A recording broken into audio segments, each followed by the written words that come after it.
She's a witch. She's a witch.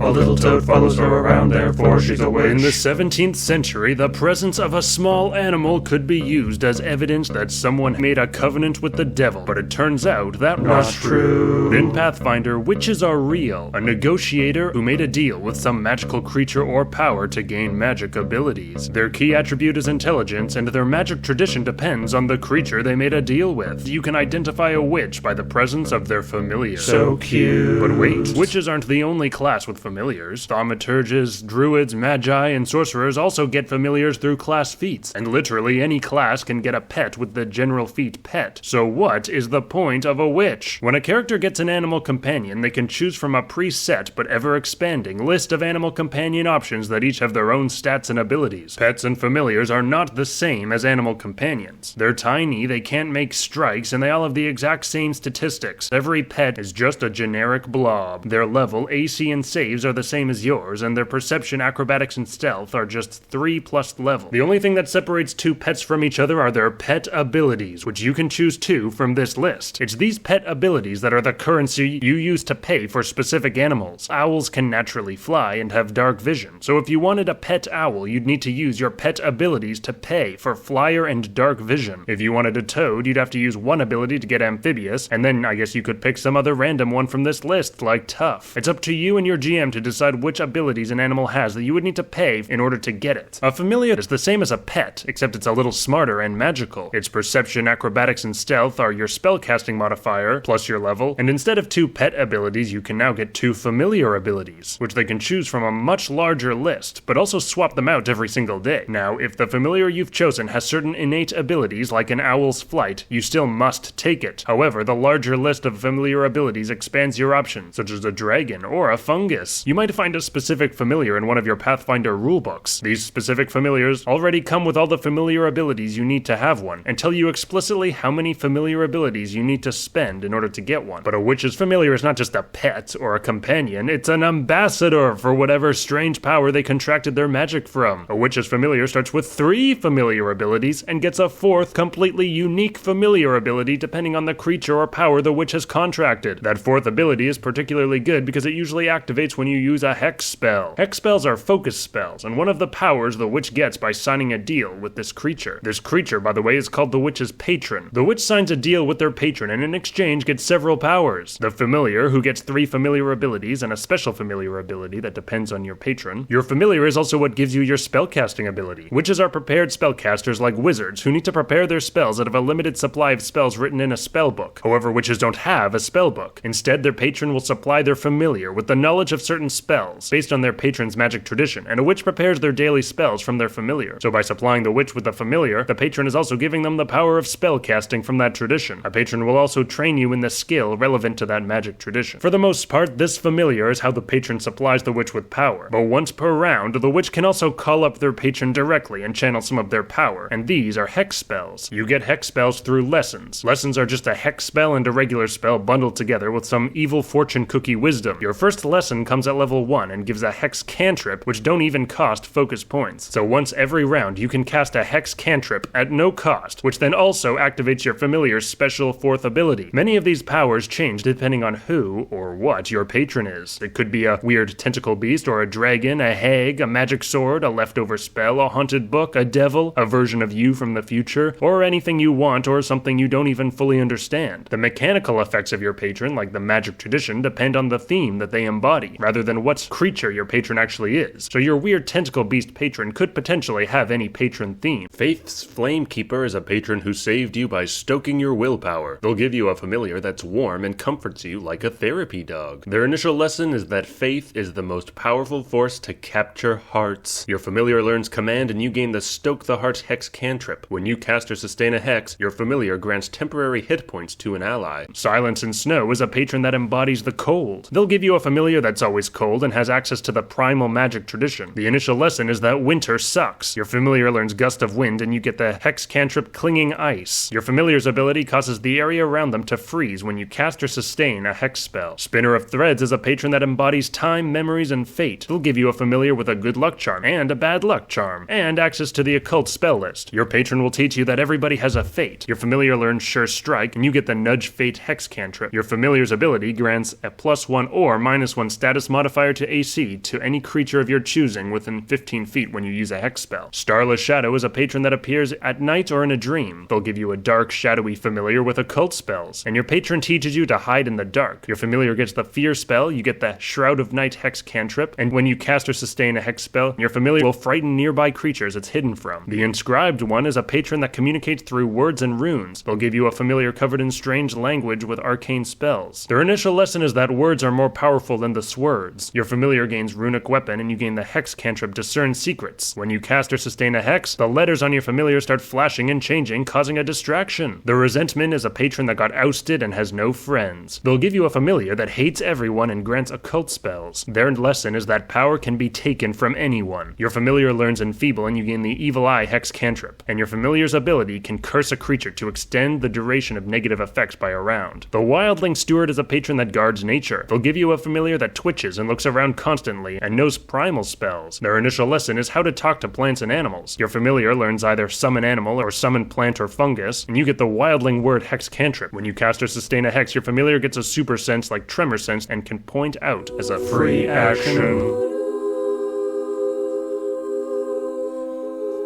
This video is brought to you by Pathfinder 2e Player Core Pocket Edition. Thanks to Paizo for the complimentary copy.